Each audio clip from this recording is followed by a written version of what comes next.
New Year's resolutions don't work. We're already getting close to the end of 2024, which is crazy. What you need to be doing right now is fall planning, and this is how. If you're always frustrated that you haven't achieved your goals or you're not on track and you're frustrated because by February you already feel behind on the things that you have set as New Year's resolutions or business goals that you want to do, the reason why you already feel behind is because by then you're too late. You have to start earlier. So today I'm going to show you how fall planning has changed the way that I set my goals, create action plans so that I stay on track and the results become intentional.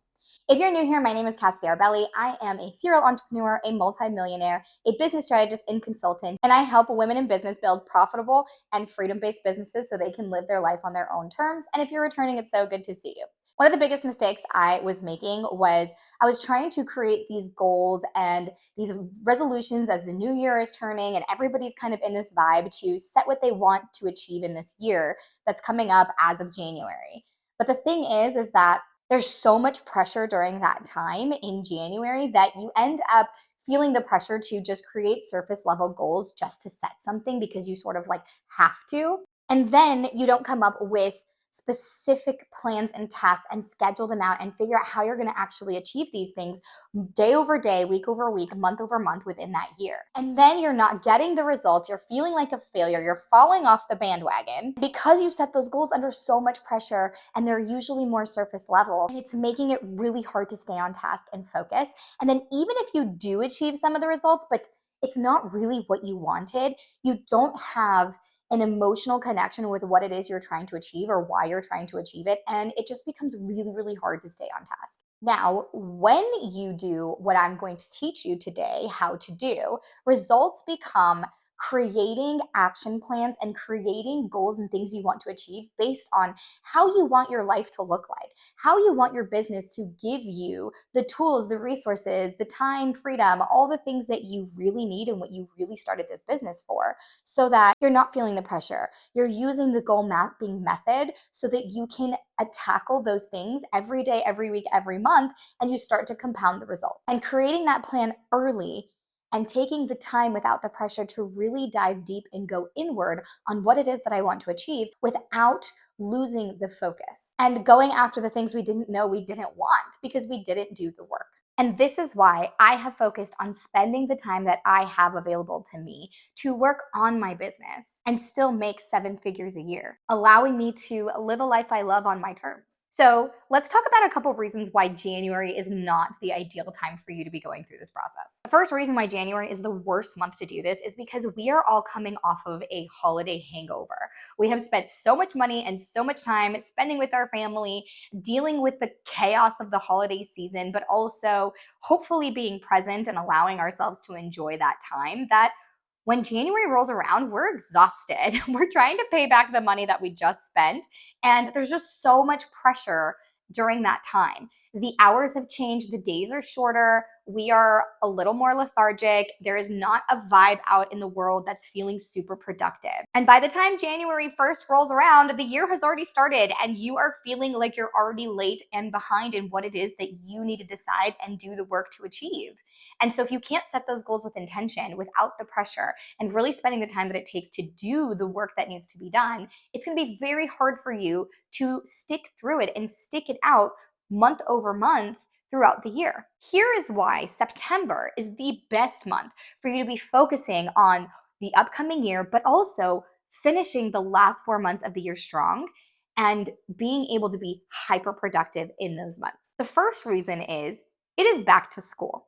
And you may not have children, but I have 3 children. But you've also been a child who has gone through the school system, who has grown up knowing that August and September and this time of the year is all about back to school.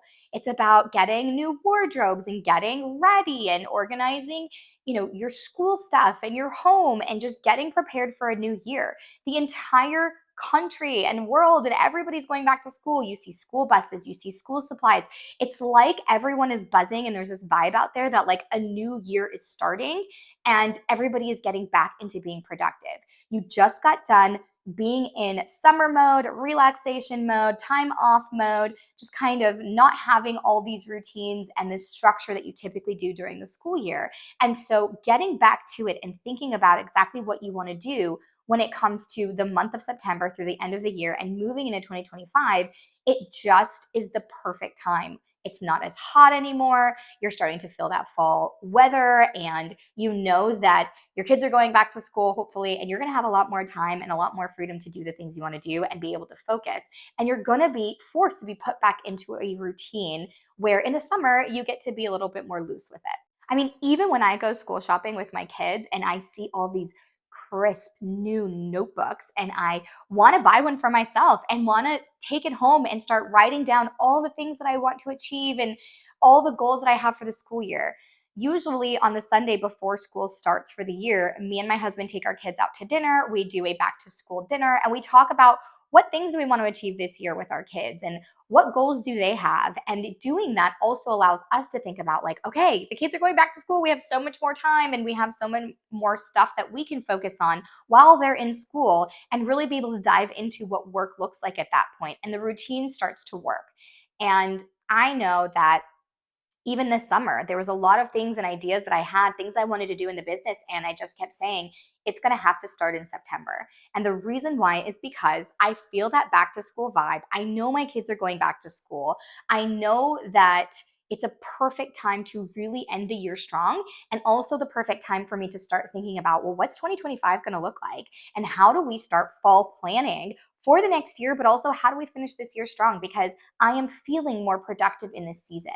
And I want to get momentum and get as much done after this summer and moving into what's coming, which is winter, so that I don't feel that pressure in January. I know exactly where I'm going, and now is the time that I have to do this. So the first tip on how to fall plan is to figure out what you want this life to look like. I can't tell you how many business owners I talk to, and I'm like, hey, you created your business, and what is it that you want your business to give you? And a lot of people just kind of say money. And you know what? I did the same exact thing. I was like, I want money. Money's all I want. But at the end of the day, that's not necessarily true, right? Money in the bank is going to be something, and making money is going to be something that's going to motivate you to hopefully take action. But it's what that money means. What does it give your life? And so the first part of fall planning is really going to that 30,000 foot level and thinking to yourself, like, what goals do I need to achieve in this next year or through the end of this year that's really going to propel me forward to start building that life that I love? What am I missing? What would I like to see more of? Where am I spending my time? Is that time that I'm spending how I really want to be spending my time? And you are the leader of your business. You are 100% in control of what this looks like. Now, that doesn't mean you might build your perfect life in the next year, but it means that you need to use year over year to get to that point. And if you're able to really go high level and think about what it is that you want, you need to start with you first. Choose you first. What does your life need to look like? What is it that you need? And start thinking about what those goals need to be to help you get there. A lot of people tend to overestimate what they can get done in 1 year and underestimate what they can get done in 10 years. And I'm telling you, in 1 year, your entire life can change. But that has to start with planning, and it has to start with the methods that I'm going to teach you today about looking high level and really then breaking it down. There are so many categories in life and business of things that we need to achieve, like how much time we want to be spending, time and scheduling and flexibility of that. Maybe it's the money you want to make, but like, how much money do you want to make? How much savings do you want to have? What things do you want to invest in? How much money do you want to bring home? What are your expenses in your business and your personal life? Thinking about the money category. There's a category about travel and living experiences, and the category of relationships and how much you want to spend time in your relationships and invest in those, and which ones are important to you, and how is that going to look like? What about your health and wellness? What about pursuing passions and doing things that light you up and make you happy? What about all those things? And if you're not thinking about the goals that you want to achieve and how your business is going to help you do that and what you need to do in your business and what goals you need to set to achieve that, it's going to be very hard for you to do this intentionally and get the goals set that you really want to achieve. And I'm telling you this as someone who has just gone and been on a treadmill of just making things happen without really thinking about where I'm going and what the result is that I'm trying to get to. And so I got massive results, but I wasn't happy with the results because those results became results based on a default of me just pushing through and doing things, not because I was intentional and not because I was really strategic about what I was doing. So the second tip when it comes to fall planning, once you figured out kind of what you want to achieve for the year, is you take those goals and you create measurable metrics in which you will be able to track and know you are on track to achieve the thing that you want to achieve. And the reason why that is so important is because every day we make incremental progress towards the things we want to achieve, right? And if you're not able to see that progress visually and see where you are at, what's working, what's not working, you can't make tweaks to ensure that you're doing better and better every day and every week, and that compounds. And then if you're not doing that, you're just going to keep pushing through like I have done in the past, and you're not going to be able to fix anything that comes along or push through any challenges that come along.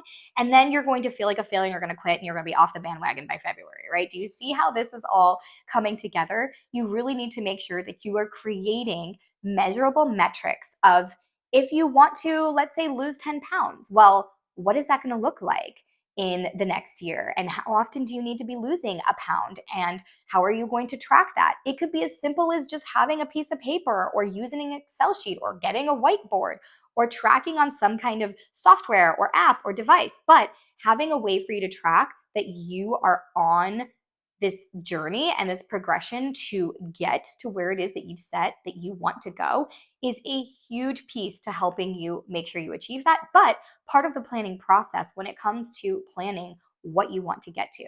I'd really love to know too, have you ever started planning what's coming up through the next year and through the rest of the year when it comes to the fall? Have you done fall planning? Have you created metrics that you need to measure based off your goals? And if you've used any kind of tool that you love, let me know in the comments below. I would love to know what you're using, how it's going, maybe even things that you've used in the past that didn't work, just so that we can kind of chat it out as a community and give each other some advice and some ideas on how we can do this. So as you're creating those measurable metrics, think about what each goal would look like and what the numerical measurement would be of you achieving that, right? And write that number down. So you can even write the category of, health and wellness is a category that's important to me. I want to lose 10 pounds, and that looks like doing X in this amount of time. That way, when you create a tracking system, you will know what that progression needs to look like, and if you're on track and if you're not, and what you can do to make those tweaks. Now, before I move on to the next tip, if you are somebody who wants to learn how to build a profitable and freedom-based business so that you can make millions and barely work, then make sure you check the link in the description box below. I have a business freedom masterclass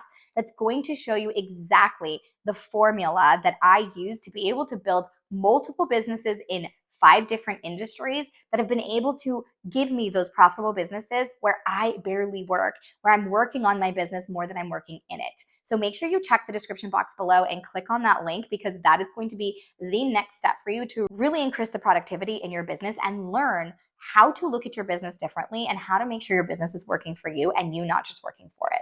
So now that we got that out of the way, tip number 3 is that you are going to break down all of the goals that you have into projects. And the way that we do this is something I call goal mapping. This is something that I teach you in the Business Freedom Masterclass.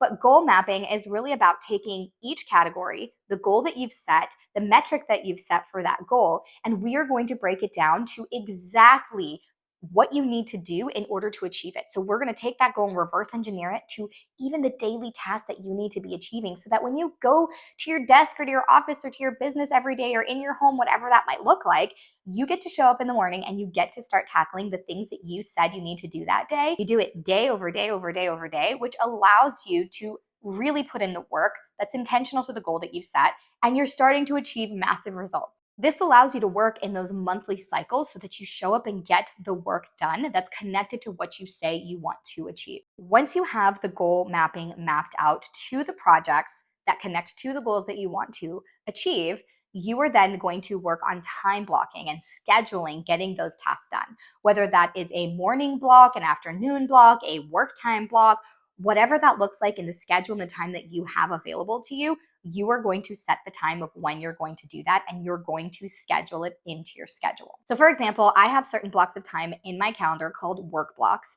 And during those blocks, I know exactly how much time I have in that day, in that week, to get the things done that I want to get done. And I'm able to pinpoint exactly what I'm going to be doing and how much time I need to allocate it. And I get to show up during that time and already have a list of the things that I need to get done. And I know that they are aligned with what I want to achieve. And so I just show up, knock it out, move on with my day because I've already done all this hard work of planning what that's going to look like. Then as I'm doing these things, I'm going to keep track. I'm going to measure my progress, and I'm going to use the tracking system that I decided to use. And as I'm doing that, I'm going to look at what the metrics are telling me. I'm going to analyze the numbers of what I've been achieving, and I'm going to adjust if I hit a wall, if I hit a challenge, if I hit a snag, if I'm doing really well and I'm overachieving, maybe my goals need to be reset. This is the time that you're going to take to really evaluate how well you're doing.